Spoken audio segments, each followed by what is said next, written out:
Hey everyone, and welcome to this module. In this module we are going to cover the Numpy. That is something like the list, but it's important library for data science. Numpy is something that we are going to use in every section of data science that we are going to hear and that we are going to work after the course.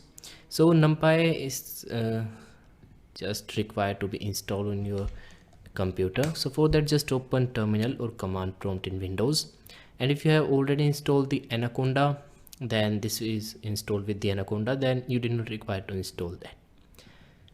In case you are not using the Anaconda, you just write here pip, that is the command to install the libraries, install Numpy. So hit enter, and I have already installed that one in Anaconda 3. So this one is not going to be installed in mine, but will install in your if you did not have Anaconda. Another thing, you can also install that one with the command conda, that is conda install numpy. That is better way of installing the numpy, or some people call it numpy, because in conda all the methods and packages will be installed with the numpy that are related to mathematical calculations, because in simple pip install numpy we did not have all the methods and packages available. So just hit enter, it will start to collect the packages and install the numpy. So that's how you can install the numpy in your computer, and rest we will continue in the next video.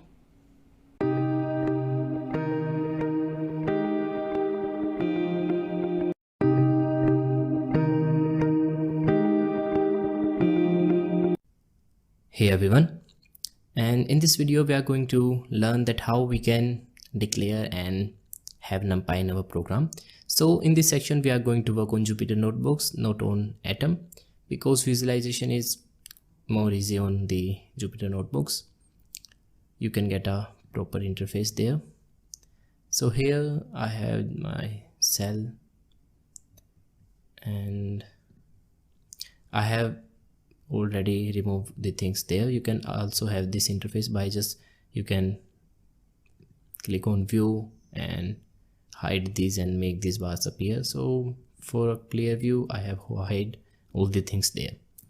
Now whenever you are writing any code, numpy is the library, so you need to import the numpy, and always import numpy as a short name. That generally used one is np. Import numpy as np, because you need to write numpy again and again with every syntax.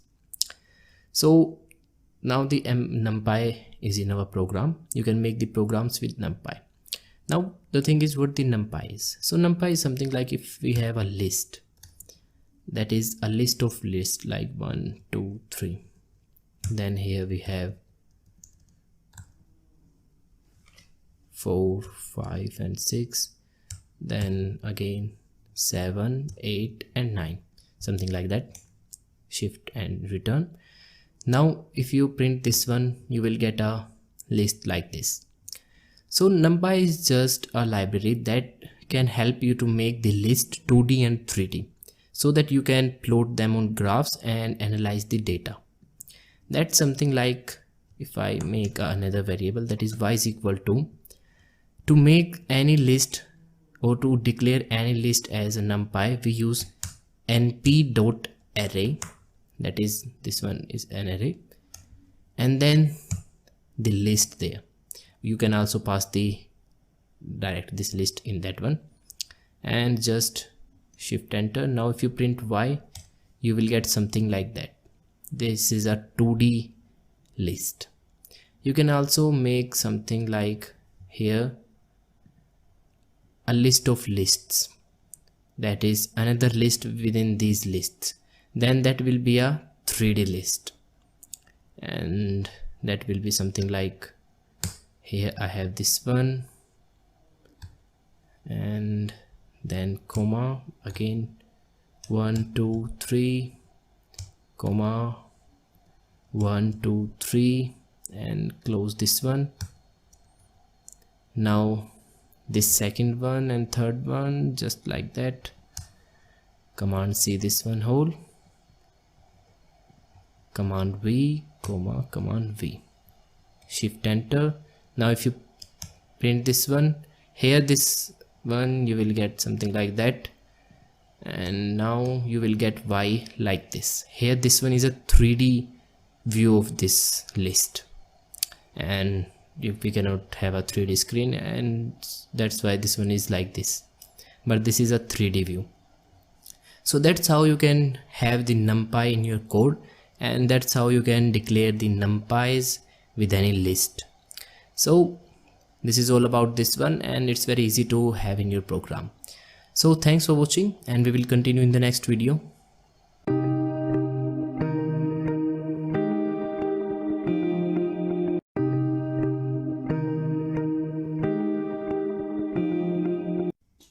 Hey everyone, in the last video we have learned that how we can add the numpys in our program.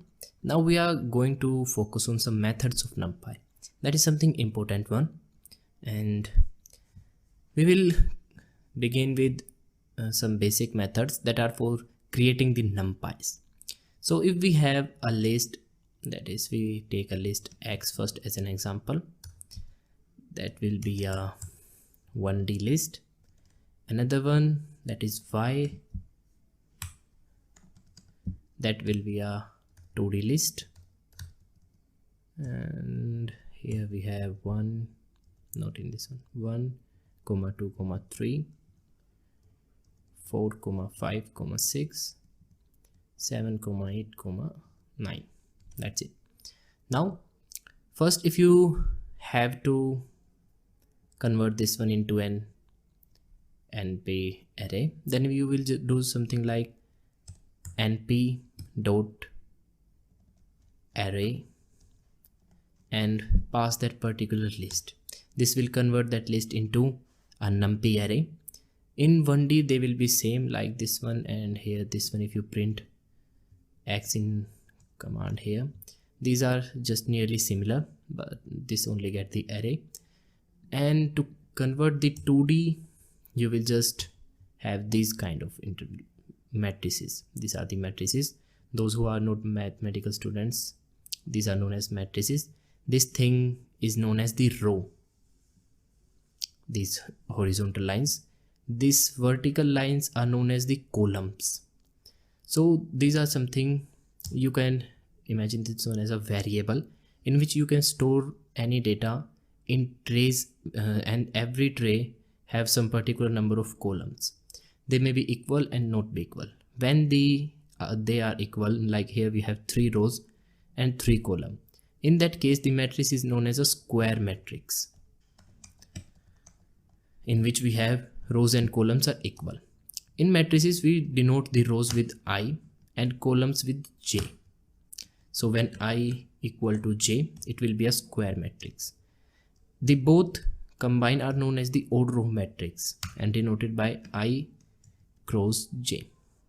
That will be the odd row matrix. And with the numpys, you can create any kind of matrix. Like if I need to create also matrix has different types. Like if all the elements in a matrix are 0, then that matrix will be known as a 0 matrix. And you can easily create a 0 matrix with numpy by the command mp.zeros, and then you will pass the order. Like if you need a 1D array, just pass like this one. Here you have all the elements 0. If you need a 2D array, then one thing here to focus: whenever you are doing something in numpy with more than one dimension, you will always need another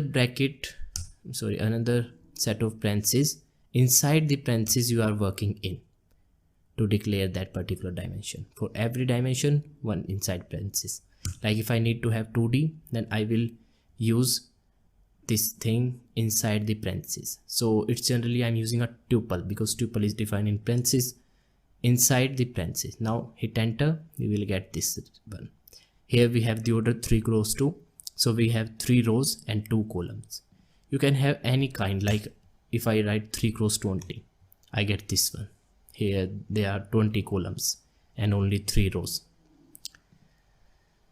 Also you can have square one like this one, You can also perform operations on that, like add 5, hit enter, an array of all the elements with 5 will be here. If you multiply this one, you will get a 0 matrix, because 0 multiplied by any number will be 0. Rest you can perform any operation. Also -1, you will get all the elements negative. So that's how you can declare a 0 array and convert that one in any kind of number you want to. Similar to 0, we have another matrix that is known as unity matrix, in which all the elements are equal. And that one is something like we can define like np dot ones. But in unity matrix there is one more thing.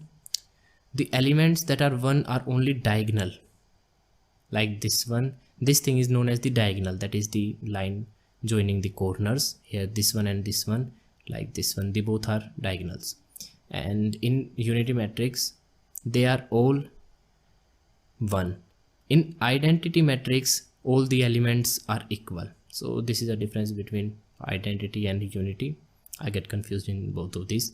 So unity is 1, in which we have the diagonal elements 1, and you can define that one like np.ones. Here I pass first 1d, you will get this one. When I pass 2d, I will get this one. Sorry, that one is the ones matrix. And to have identity 1, this one is for ones matrix. Identity we have np.I. I command is used for that one. Here you will get this one. And this is the identity, sorry, unity matrix. This is the identity matrix. This one is also the identity matrix, and this one is also known as the ones matrix. These are a little bit confusing. Sometimes you get confused in these two. Like not you, but I most of the time get confused in these two. One more thing, here we have passed 1d character, that is only 4, but we get a 2d array.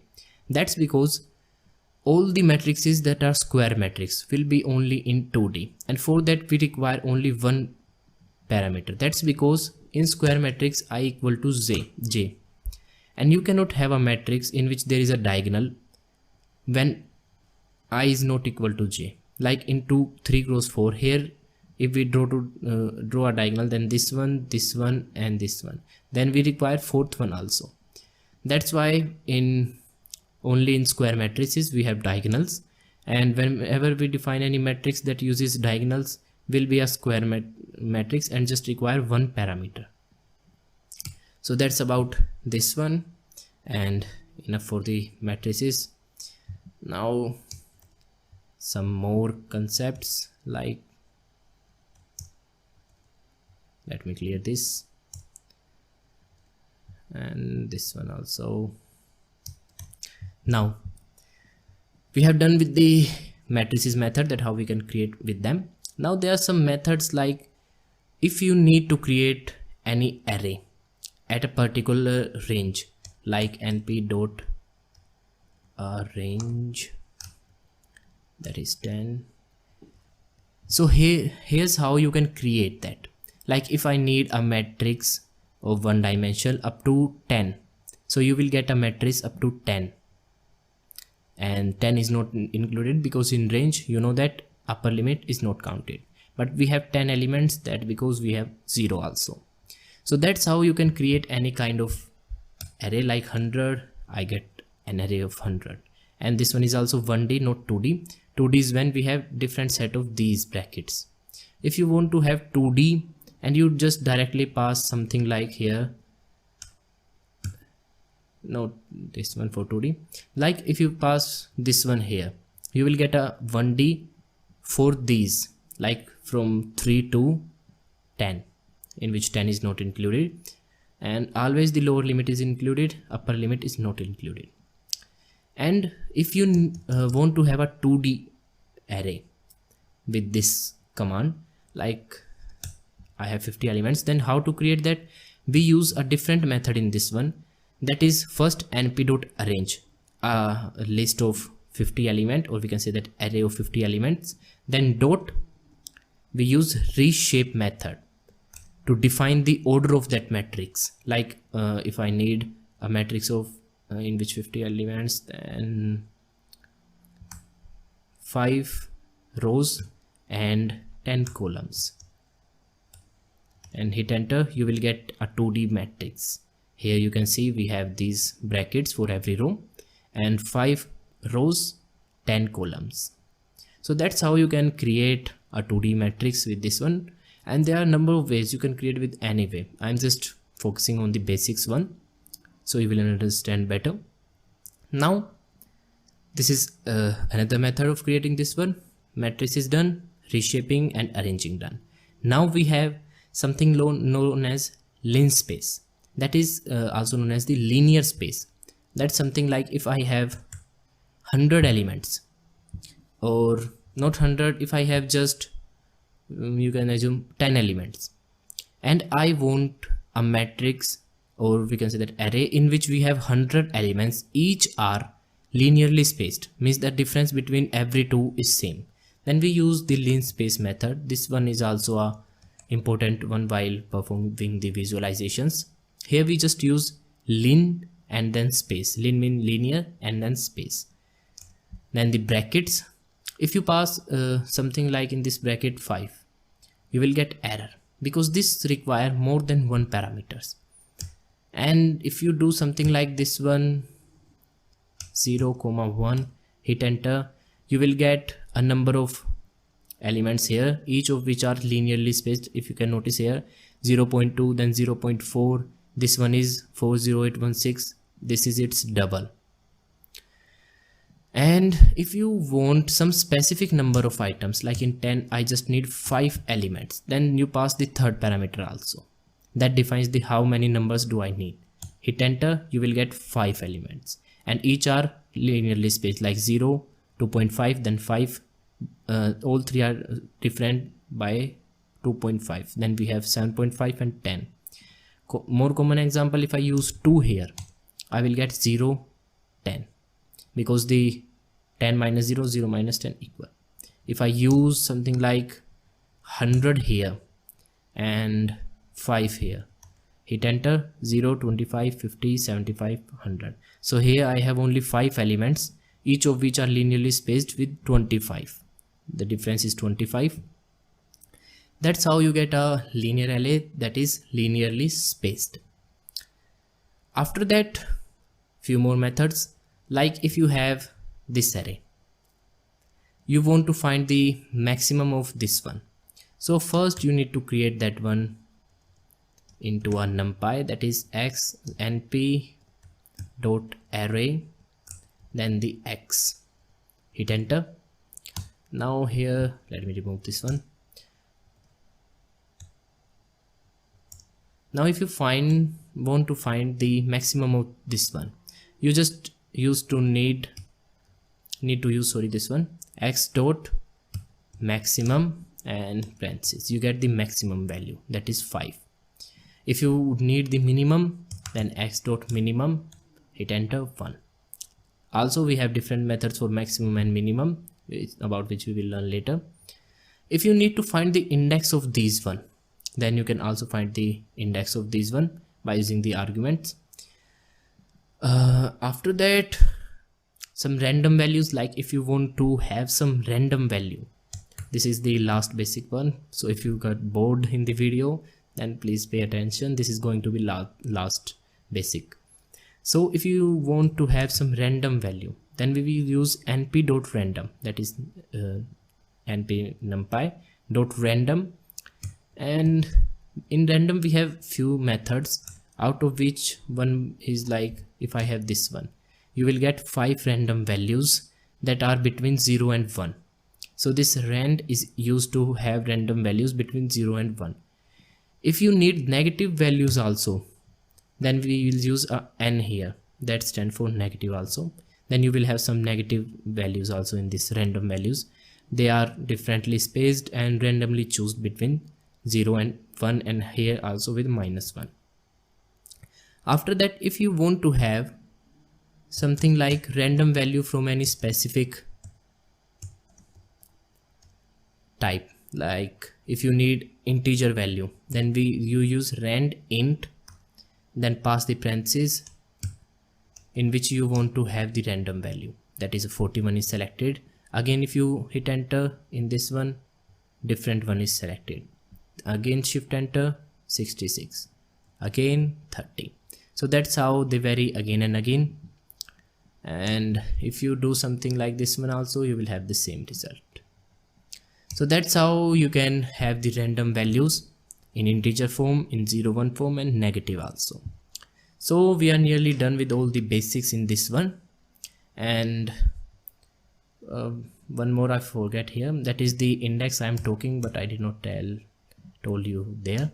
That is how to find the index of this maximum value. So you can find the index of that particular value like just by using x dot and then use arg, that stands for argument, then the function whose value you want to need. Here you have 4. So if you count the index 0 1 2 3 and 4, this one is on 4. Similar for minimum value, we have 1 on 0. So that's finished. Now we have done all the basic methods that are in Numpy and that we are going to need in our visualizations, and that's are the creating of matrices, creating matrices of special type like linearly spaced and within a range, that is the range we have used range function, a range, I think you got that one also. And then we have maximum minimum values, their indexes, and then the last one is the random values. So thanks for watching, done with this one, and we will continue in the next video.